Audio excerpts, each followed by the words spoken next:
어떤 것이든 그것을 해야 할 이유는 없다라는 사실을 알고 있는가? 바로 지금 무슨 일을 해야 할 이유 같은 건 없고 오직 변태적이고 지랄맞은 욕망만 있다면 그것으로 족하다. 예를 들면 패셔너블한 옷에 몸을 맞추기 위해 운동을 해야 하고 대사증후군에 걸리지 않아야 하고 매일 운동해야 하고 등등 헛소리다. 그럴 필요 없다. 아무렇게나 넉마를 걸치고 생활습관병을 모조리 앓고 이상적인 몸을 갖고 있지 않아도 당신은 여전히 우주의 무한한 사랑을 받는다는 것을 알아야 한다. 이게 무슨 말이냐면 어떠한 일을 할 때 이유를 찾지 않는 게 큰 힘이 될 수 있다. 따지고 들면 똑같이 그럴듯한 이유 따위는 세상 모든 일에서 찾을 수 있기 때문이다. 당신에게 당신만의 욕망이 있고 거기에 다른 사족을 붙이지 않을 때 당신은 그 욕망에 책임감을 갖게 된다. 나는 무엇을 하고픈 욕망이 있다. 이것은 변태적이고 이상하고 지랄 맞다.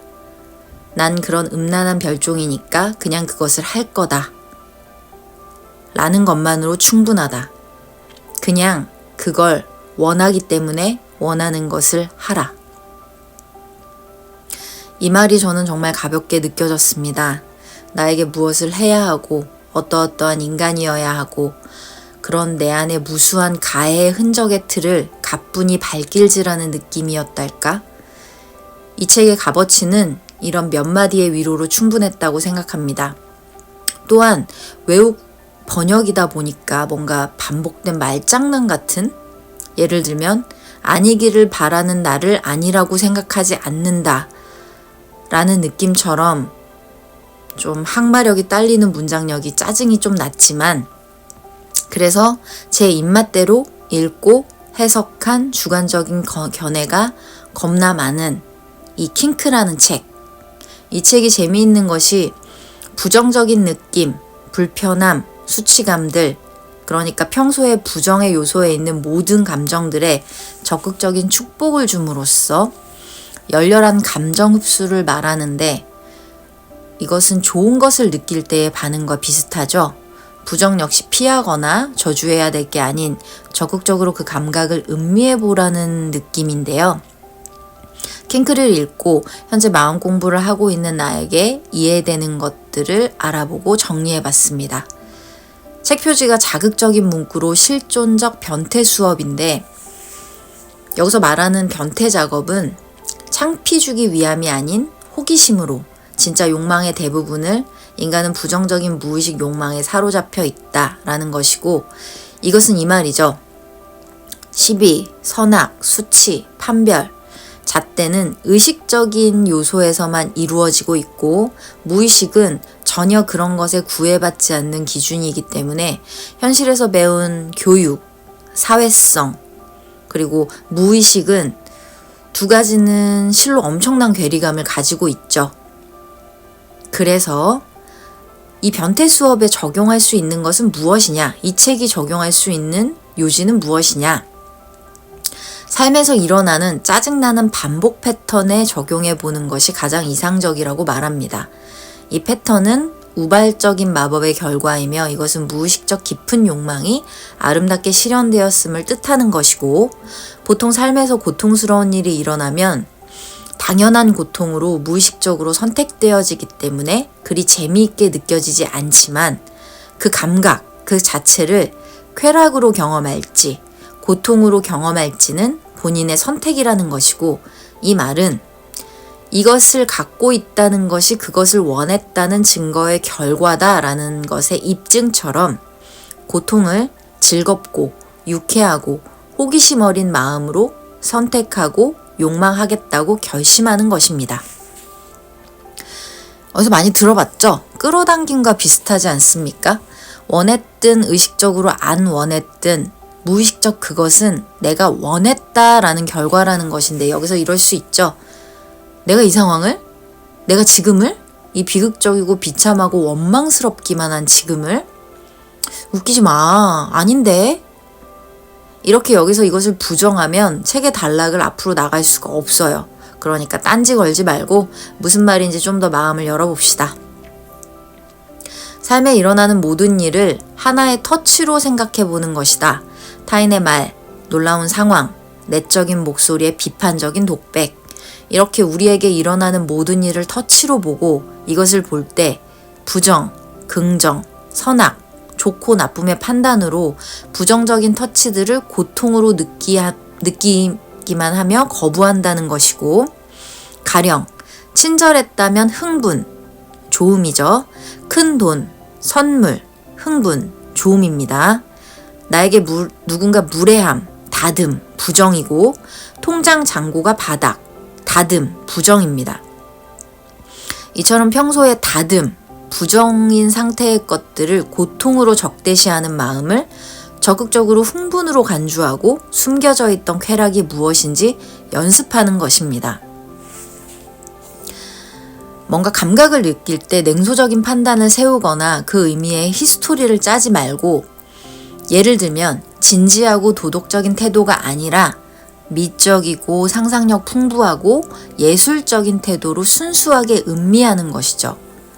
슬픔의 느낌은 굉장히 강렬하고 감촉은 스폰지 같고 깊고 무거운 느낌이라는 예술적인 감각으로 음미하는 것이고, 반대인 도덕적, 진지, 심각한 태도는 이건 분명 나는 혼자고 실패고 나는 망했고 끝이야, 아무도 없어 라는 자기 가해자의 측면을 느끼는 것인데, 결핍, 제약의 욕망, 억울함을 느끼고 싶은 욕망, 거절을 느끼고 싶은 욕망, 불만족을 느끼고 싶은 욕망 등등 상당수가 의식적 마음의 기준에서는 금기시되고 잘못된 것이고, 이러한 욕망이 충족되었을 때, 그러니까 부정적인 욕망이 충만함, 기쁨 어린 흥분을 의식적으로 피하기 때문에 애초에 이러한 욕망을 자체적으로 거부하고 부인했던 관습을 제가 의식적으로 알아채는 거죠. 무의식적으로 그것을 알아채라는 것입니다.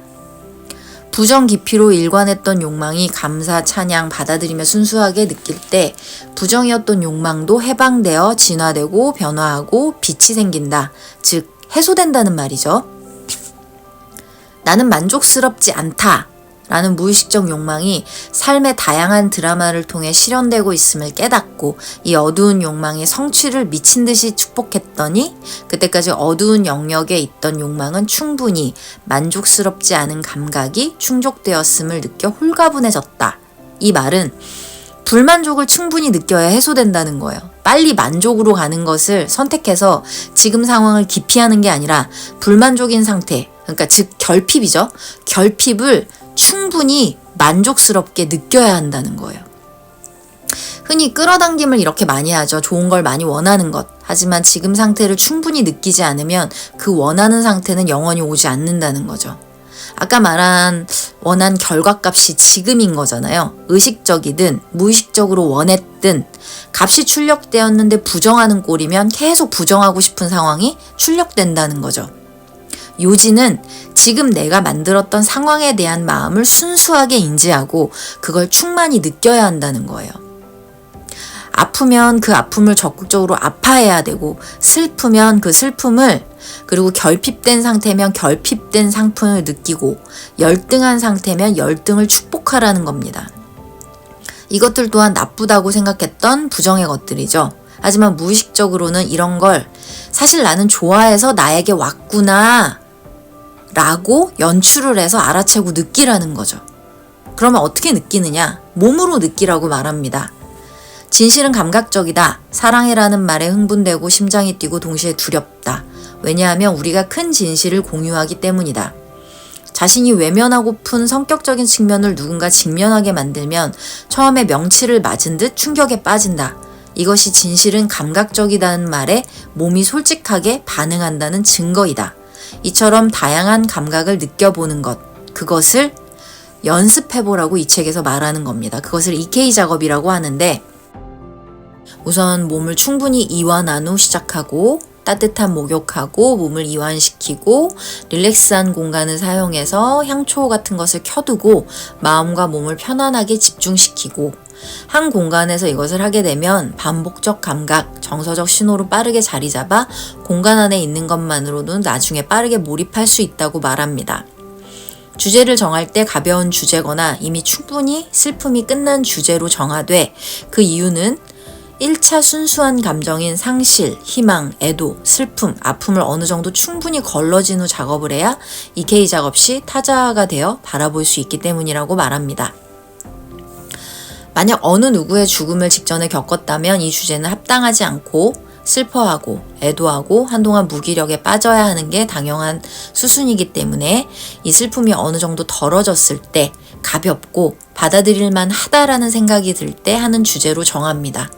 그 주제로는 특히 싫은, 반복적, 끈질긴 그런 패턴을 바라볼 때 효과가 좋다라고 설명하고 있고, 이 작업의 요지는 아까 말한 부정을 마주할 때의 몸의 감각을 느껴보는데 어떠한 상황의 불편한 감정을 안전한 상태에서의 나에서 다시 느끼라는 말이죠. 저 같은 경우는 그냥 잠들기 전에 조명 하나 따스하게 켜두고 혼자 시간을 갖고 하루를 갈무리해 봅니다. 뭐 눈을 감아도 되고 누워 있어도 되고 앉아 있어도 되고 멍하니 한 곳을 보든 하루를 사색하는 시간을 가지는 거죠. 정확히는 나의 하루 안에 감정이 머물렀던 기억을 소환하는 겁니다. 뭐 노트에 쓰거나 타이핑을 하거나 그날 있었던 가장 마음에 걸리는 상황을 다시 소환해서 바라봐요. 그 안에 내가 무엇 때문에 불편한 느낌이고 왜 자꾸 기억에 남지? 왜 그 상황이 생각나지? 그러면 뭔가 해소되거나 다시 그 감정을 느껴야 됨을 알고 그 상황을 마음속에 소환해서 복귀하며 바라보는 연습을 합니다. 그 불편함을 느끼고 솔직하게 그 감정을 인지해주고, 그래서 뭐 욕하고 싶었다든지 사실 싸우고 싶었어, 사실은 뭐 인정받고 싶었고 사실은 열등감이 생겼어, 사실은 이렇게 말했어야 되는데 분하다 등등등 그런 상황들이 내가 하고 싶었던 가상의 시나리오로 다 마음속에서 풀어주거나 말하거나 노트에 쓰는 겁니다. 그러면서 여기서 말한 몸의 감각도 느껴주는 거예요. 그 상황을 바라볼 때 등 뒤에 뭐 찌릿함이라든지 소름이라든지 흥분이라든지 또는 저릿한 몸 어딘가 또는 두통 뭐 이런 것들도 감각적으로 순수하게 퓨어하게 느껴주라는 말인 것 같습니다. 그런데 여기서 중요한 게 나와요. 정말 중요한 것은 사실 싫은 상황 자체는 불쾌한 감각, 느낌을 경험하기 위한 부산물에 불과하다라는 말이 나오는데, 즉 불쾌함을 경험하기 위해 그것을 느끼기 위해 상황을 만든 것이라는 말이 나와요. 근데 이게 충격적이게도 마음 공부의 본질과도 같아요. 나도 모르게 무의식적으로 회피하고 외면한 그 버려진 감각을 느껴야 본질적으로 그것이 해소되기 때문에 끈질기게 반복되는 패턴이 있죠, 우리도. 이것을 내가 의식적으로 자꾸 기억하고 해방시켜주는 것이 주된 목표라는 거죠. 만약 끔찍하다라고 생각되는 감각, 예를 들면 책에서 말하는 엘씨라는 사람의 예가 나오는데, 비난받는 상황이 반복되자 감각을 느껴보니 엘씨는 불안을, 극적인 순간의 환희, 강렬한 관심이 좋아서 자신이 비난을 부추겼다는 걸 알게 되고 비판에서 오는 만족을 의식적으로 수용하고 음미하고 그 쾌락을 즐겼습니다. 무의식이 흥분하고 불안을 감각적으로 경험하고 싶어 비판받는 상황을 끌어들인 거였어요. 그래서 감각을 저항하지 않고 흥분으로 경험하자 뒤틀린 방식으로 쾌락을 얻고자 했던 욕구는 힘을 잃고 이 비난받고 싶은 상황, 즉 싫은 상황의 표면적 사실에 흥분하라는 것이 아니라 그 안에 숨겨진 무의식으로 얻고자 했던 감각을 느끼고 찾아내는 것이 이 EK 작업이라는 거죠. 그래서 긍정적인 쾌락의 거점으로 넘어가는 것, 이게 그러니까 해소된다는 것 같아요. 다시 한번 중요한 걸 말할게요. 표면적인 사실은 이 엘씨라는 사람이 비난을 받고 무시를 받았어요. 그러면은 이 표면적인 사실로는 현실의 입장에서는 비난받고 무시받고 불쾌한 상황인 거죠. 하지만 이것은 내가 감각을 얻기 위한 과정인 거예요. 부수적인 산물이라는 거죠. 어쩔 보면 위장술, 가면을 쓴 것에 불과한 거예요. 그 가면 안에 숨겨진 감각을 어떠한 것인지 봐야 하는 작업인 거죠. 정리를 하자면 이거예요. 우월해서 얻는 감정과 감각과 느낌이 있고 열등해서 얻는 감정과 감각과 느낌이 있어요. 우리는 이 우월에서 얻었던 것들만 다시 느끼려 열등을 회피하고 버리고, 그리고 열등을 느껴버리면 괴물 같은 자기 비하에 빠지는 것이죠. 그래서 우월을 느끼든 열등을 느끼든 그것에서 느껴야만 했던 그 감각에 집중해 볼 것이라고 저는 정리했습니다. 여기서 핵심 내용이 있어요. 그러니까 부산물. 어쨌든 그 싫은 상황이나 지금 내가 봤을 때 나쁘다고 생각하는 상황으로 얻어진 결과값이 있을 거예요. 그러니까 그 결과값의 감각을 느끼라고 이것이 온 거예요. 그 싫은 상황만을 자꾸 끌어당기라는 게 아니라 그 싫은 상황으로 인해 내가 느껴지는 감각, 그것을 네가 느껴야 해소된다고 우주가 세상이 나한테 자꾸 주는 거라고 인지를 해야 된다는 거죠. 그리고 조금 남겨진 내용이 있는데요. 핵심 내용은 여기까지입니다. 이 책은 거의 앞부분하고 끝에 조금 빼고는 좀 뭐랄까, 저한테는 그닥 다른 것들은 별로 도움이 되지 않았어요. 그래서 한 편이 갈지 안 갈지는 모르겠어요. 남은 내용은 이해를 돕기 위한 예시 정도예요. 핵심 내용은 여기까지고, 여기서 이 책에 대한 여러분들의 공유도 기다리겠습니다. 그러면 다음 편에서 뵙겠습니다. 감사합니다.